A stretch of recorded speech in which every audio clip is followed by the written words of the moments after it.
ายรูปถ่ายห้อย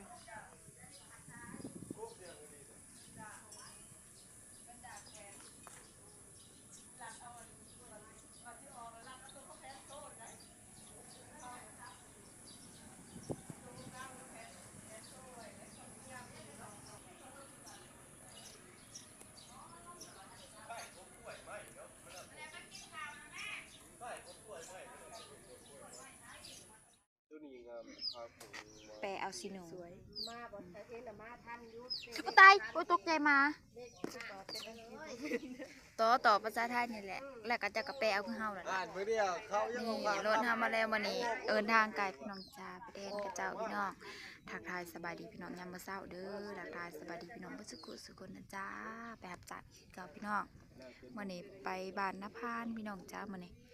วันนี้ไปบ้านนันวายใกล้ๆพี่น้องขี่รถไปเองมื้อนี้กระเจ้ามาเอาพี่น้องเอ้ยวันนี้เดินทางไกลอีกแล้วไปกับน้องฟ้าใสมื้อนี้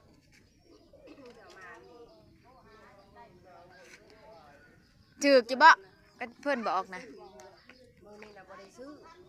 มาน่ะท่านยุไม่เล่นนั่นมาดินางออกหน้า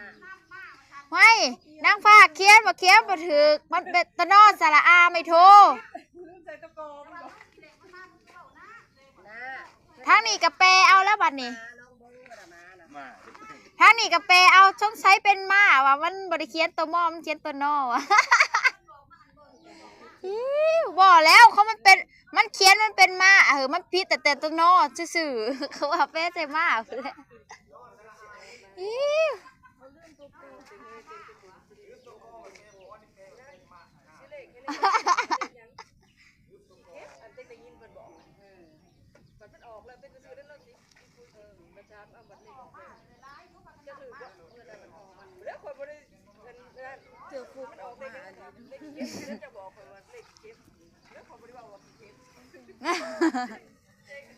ถ้าวันสีออกแล้วมันเป็นนั่นนี่โลดวะ ขันโง่เขาไปพวกมันไป อันนี้เบิ่งบัดนี้เบิ่งกันค่ะคือเห็นคนจ้ะค่ะว่าเห็นคน ขันรถในชิมตาตามตัว ไปพี่น้องออกเดินทางได้มันขี่รถใหญ่นะครับเพราะว่านี่ขี่รถไปเอง หน้าตัวนี้บวงามปีนี้ปีว่าเข่าเต็ม เอามันดื่มตอนน้ำบนลง เปิดเลย สองคนเอิมว่าสีแข็ง ปีเขียวมันชุ่มแสนมาหวาน มันเห็นยากปีนี้ไม่เห็นยากตาหนาตาไว้ก็ยังนั่นสามอยากอยู่นั่นแหละแปลว่านั่นลูกกาลายโอ้อันนี้คุกโอ้ยคุกกินต้มอันคุกกินต้มมาใส่กันกัดพักเป็นนัว ไปใส่หมูก็คือว่าใส่อยู่ไปมันอยากเป็น เขาก็บ่สุกบ่จักสุมันบ่สุกเฮ็ดเก็บก็บ่เบิดซะนั่นดอกนะ โบเกอ่อนได้หน่วย น่ะไม้ นั่งอยู่ในก็เห็น เห็นยังอันนี้ ห่างอันนี้ละคนสิห่างสิมี นั่งรุดไปจังเลย นั่งเงิดก็เห็น เรื่องนี้เขาปาเปื่อยแท่นทางก็ยังบ่เห็น จอดจะ เอามือเราใหญ่เราโจกบ่ได้ตะหน้า ถ้าว่ามือหุ่นบาดก็ เปิดประตูออกไปลง ตาดีตาย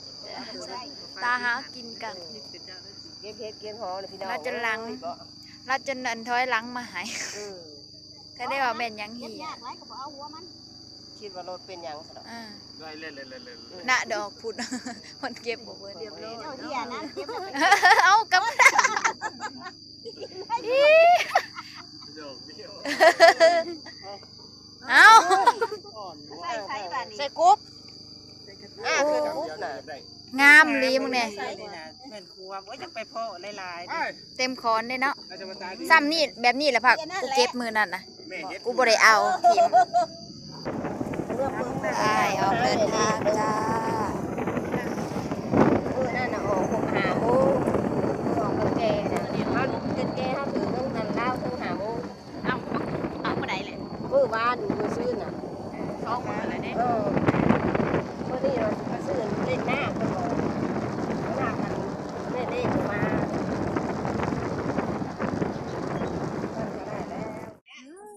มางามๆหนึ่งเขาอ่ะ อยู่ไกลกินก่อน ไปเลยเลือแดนน่ะนะเลือแต่โพน ตาเสียดายเนาะ ก็เอาไปเลย ขายแต่สิได้มักลายกินข้าวเช้าพี่น้อง กินเด้อกันมา แกงอีก แล้วหมู่บ้านนี่ก็เก่งไก่ ดำนาต้มม่วงอันม่วงเนี่ยกับต้มม่วงออกกากนะม่วงมันนะพี่น้องทอดแล้วหอนหน้าทอดอันหมองสีดำแล้วจ้าพี่น้องจ้าเขากำลังย่างลงไปพี่น้องพูดพี่น้องหน้าเราอยู่ปุ๊ฮะไปโอ้ยนั่นแหละช่วยเมื่อทานก็เอาศีลมาใส่จบกากระเจ้ากับตะขักเนาะ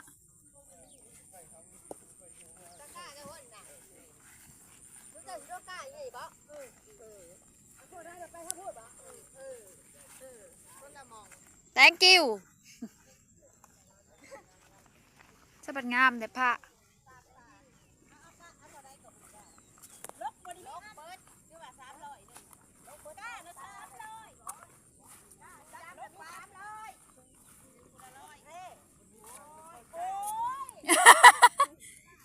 สีคูว่าสะดักบ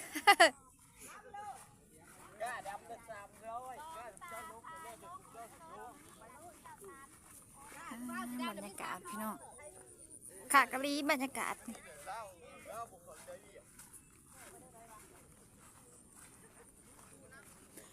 จักว่าหน้าเราบดทีบเนาะอันนี้นะบะ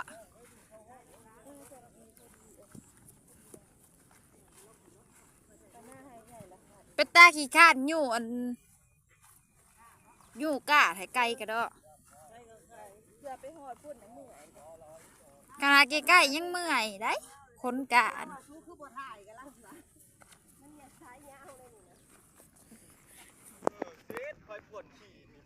เอา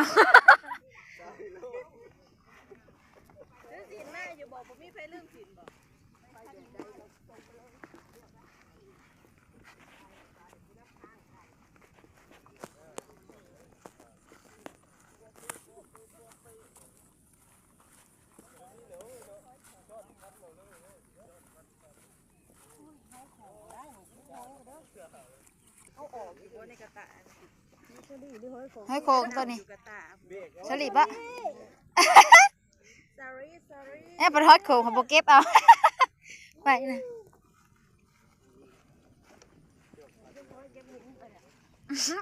ท่านหอดมุงเนาะ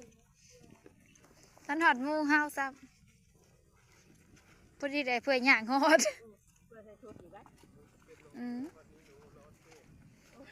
หน้าสับอยู่หลุมผู้นี่นะมาอยู่เที่ยงหน้าหน่อยคอยหักกระเจ้านี่บนนี้คนเหรอ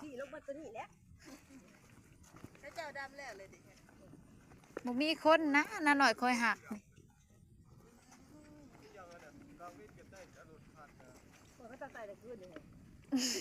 ฟิวมันค้าง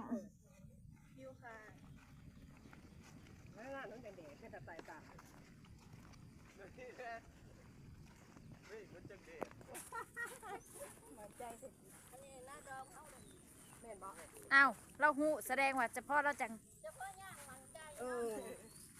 ไอ้เฮาย่างเขาค้าเก็บหอยเขาก็สิกูแล้วเบ็ดแต่กูแล้ว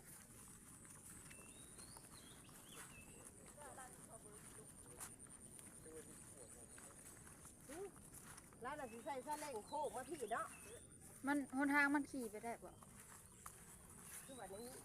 ตายป้าย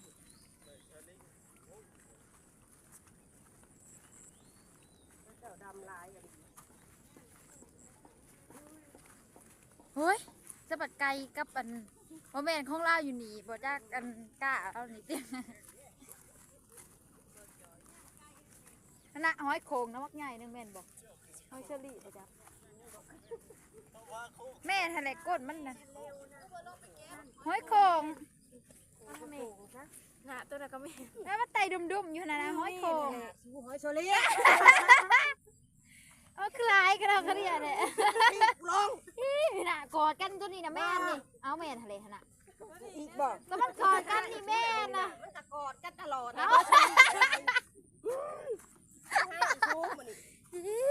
เอาจะมาคือกันเราเขาเรียกแถบว่าอันนี้เด้ซ่าตัวนั้นนะแม่นี่ตัวนี้นะแม่มา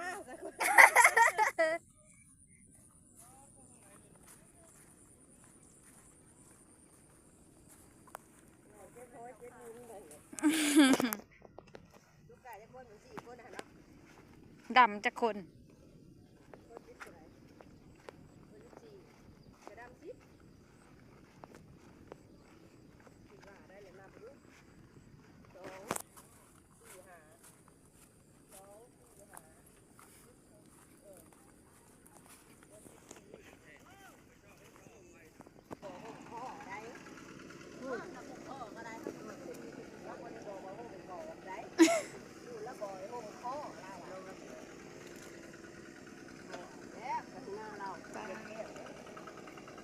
ลาโทนาม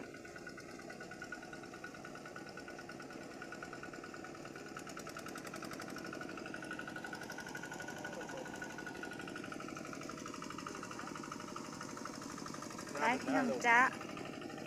ลุยจ้าบัดนี้